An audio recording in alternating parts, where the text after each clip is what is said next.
Hola, hola, ¿qué pasa? My name is Whitney Modesta as La Hechicera of Horror, here in my conjuring corner of art, makeup, and I tell tales of terror and folklore. So it's been a minute, it's been a year actually since I've been able to share some art and share story. But a lot has happened since then for me, and I'm sure a lot has happened for you. There's been a lot that's been going on in this world, and I feel like we're in a time where it's important to get back at being creative again and get back at sharing these kinds of tales that may be of horror, but also raise some sort of awareness to shed light on certain subjects at the same time. And that's what I like to do here when I do my storytelling and artwork. So today I will be doing some painting of a drawing that I've already done of a dear woman. I have already done some highlights with some watercolor pencils, and I've got a story and some things to share. So join me while I work on this today. So what exactly is dear woman? Some would know, especially if you're, closely relative to knowing indigenous tales of folklore and Native American storytelling. And she's pretty prominent. And so from North America all the way down to the very bottom of Central and South America, there's so many tribes that have her stories in different ways and interpretations, as the stories may vary. But today's tale I'm going to tell is a Nawa legend called Mimich and the Dear Women. So there were these two hunters, and they were named Mimich, and Shunel. It's been a while since I've practiced my Nahuatl language. I need to brush up and get back at it, but a lot has, like I said, a lot has happened in my life where I haven't been able to give a lot of focus to that, but I will eventually, because that part of me is important to get back to reconnecting to. But right now, there's other ways of connecting to ancestry and culture, and art is definitely one of those things. Until then, until I can get back to some of that language. But here's the story of the two legends is Mimich and Shunel. And they're hunters, and they were out hunting one day, and they had a very strange encounter. One of them thought that they had come across what was a two-headed deer. And they started running after it, and they kept at it. They were determined. But sadly, they got tired. They grew tired. They spent all day trying to come after this two-headed deer, but sadly, they couldn't keep up with it. So at night, they decided to rest. So they built a fire and have their time to rest. And during the night, resting by their fire, two women had appeared to them out of nowhere. And these two women happened to be really unique to them, very enticing and enchanting to them. And so it was Shunel who ended up becoming very much attracted to one of the dear ladies, and it just so happened that one of those dear women ended up seducing Chanel and taking him away from the campfire, luring him, and then she ended up unaliving him. So to Mimich, his surprise, when he had discovered what had happened to Chanel, he was petrified, he was terrified. So he ended up thinking he's going to be next, because he had noticed that the other dear lady, the other lady turned into a dear lady as well, and ended up chasing after him. But before he had managed to completely get away, he made his way back to camp, and he took the fire and he set the whole place ablaze in hopes that it would catch her on fire, the dear lady. And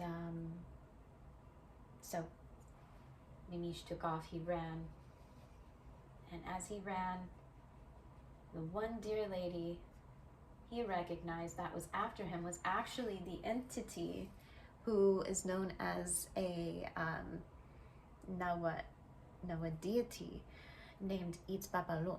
He noticed it was her, and so he thought, I'm never going to get away from her. But there was that chance of that fire, so he took advantage of the regions where he was at nearest to the fire, and he had the moment and the courage, and he set her ablaze. So, Itzpapalot, when she was on fire, she was in so much pain, screaming, and just when she thought she could get up and get out of that fire and go after Mimich,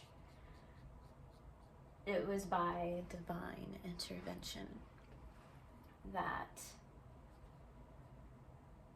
the sky had rumbled into a storm, and then from the sky, falling onto her, there was a barrel cactus, and it happened to pin her to the ground. And so from Itzpapalot, there were flints, 4 flints that just exuded and came out and splintered from her. And Mimich noticed that one of the flints that bursted from her was the one that had her soul. And then Mimich, when he noticed that, he took that flint, and from that point, that was when he was able to transform into his divine being and self as Mishkoat. So that is the story of Mimich and the dear women. So, as I say, the stories vary from tribe to tribe, and that one is, as I say, that's a Nahuatl tale of indigenous stories from Mexico. And though that one may be quite intense, that one seems to be unruly, as depicting a dear woman as a seductress,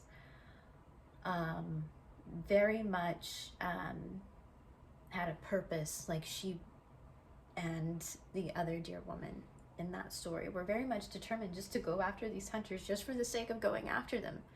Because to them, they see it as a game, the same as these hunters thought that they could see other animals as a game, rather than just survival. So the thing about these various tales, they're very much connected to nature, obviously, and but when it comes to how deer women have a relationship with humans, there's a lot of tribes that actually depict her as a protector, and because of that, they're often looked at as protectors of women and children in various tribes. In fact, because of that, they're cautionary tales to those to raise awareness on the impact of the MMIW&R epidemic of today. Now, that being said, that for those who don't know, the MMIW&R is short for missing and murdered Indigenous women and relatives cases. And when it comes to those cases, it's typically more centered around the women and children that have gone missing. Of course, there are cases where there are adult and young men and adolescent male figures as well. But when it comes to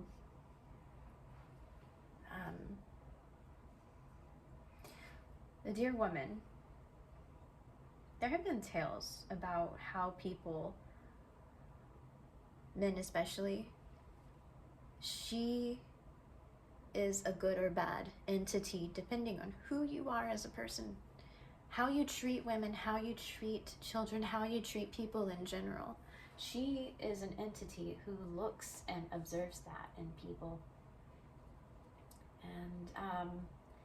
And for those that believe, if you were to come across her, many say that according to legends that you should acknowledge her for what she is, for what and who she is.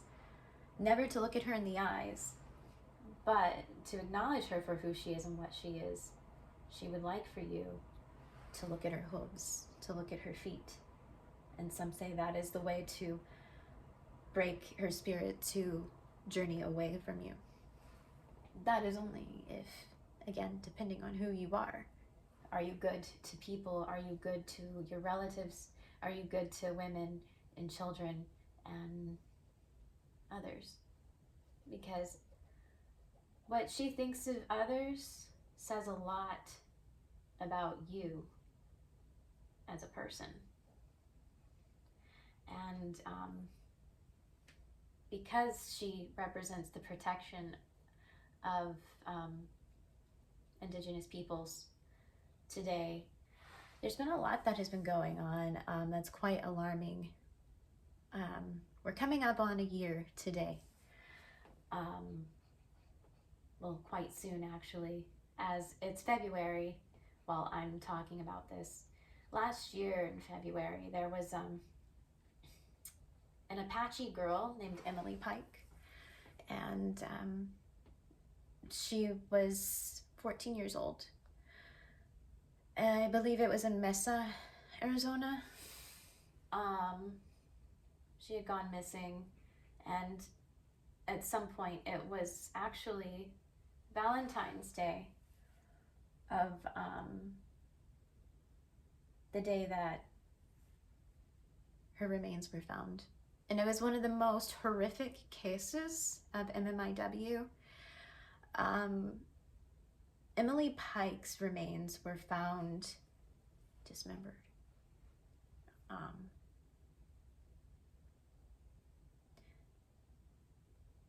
it's one of those stories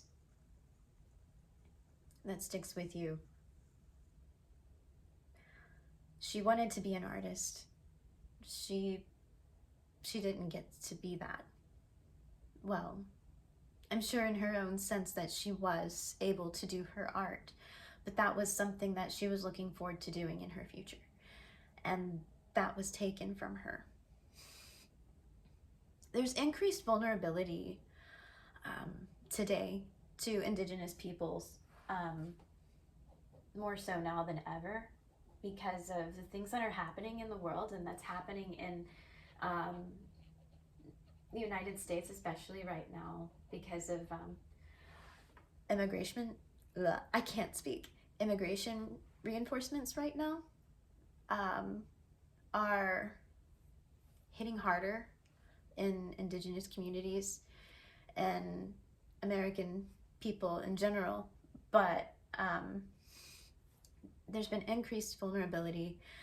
However, this isn't something that hasn't been known to Indigenous people to have been misplaced, kidnapped, and taken by force to move over across said invisible borders, simply because of the way we look a certain way.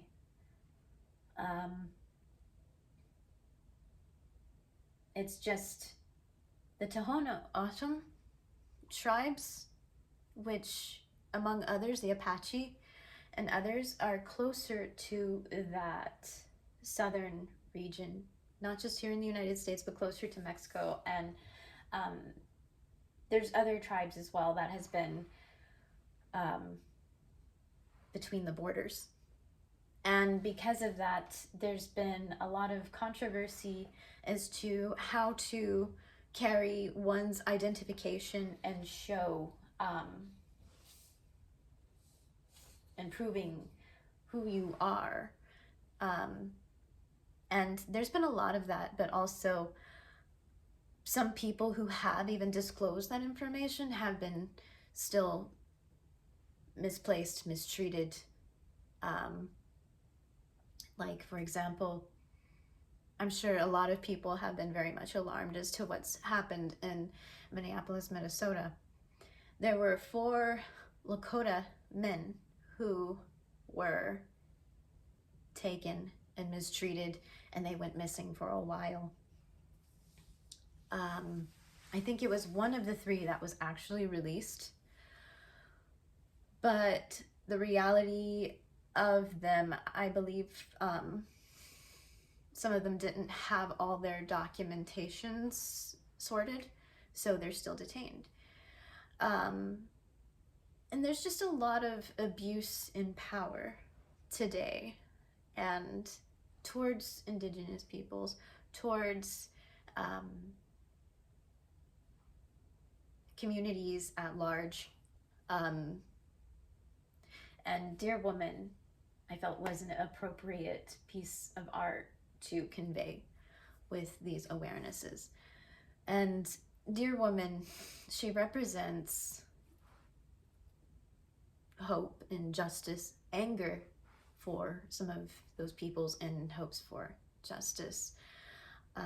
In fact, I'd like to think that she exists within us. Those who are raising awareness, those who are wanting others to step into their power and to keep talking about these things that are current and that have been going on since time had begun of colonization here, as there has been mistreatments to the peoples of the continents, this area and these regions, since that has occurred. And so I felt it was extremely important to breathe life into some art that would be important, of some importance. And I thought, what better way than to do so by bringing Dear Woman to life here in art form in my conjuring corner. So for those who have decided to watch, thank you and welcome. So with that, here is the final piece of the painting finished. So thank you for joining me, and I'll be back as soon as I can. I will have a movie review to do the next time, and I think the next time I won't be doing any artwork. I'll just be talking strictly about a movie, and I think that movie will be called The Long Walk. So stay tuned for that one, and thanks for tuning in on this. So if you're not subscribed to me, feel free to subscribe, hit the like button, and tell me what you think of my interpretation of The Dear Woman and the story of Mimich and the Dear Woman. Mimich and the Dear Woman. There we go.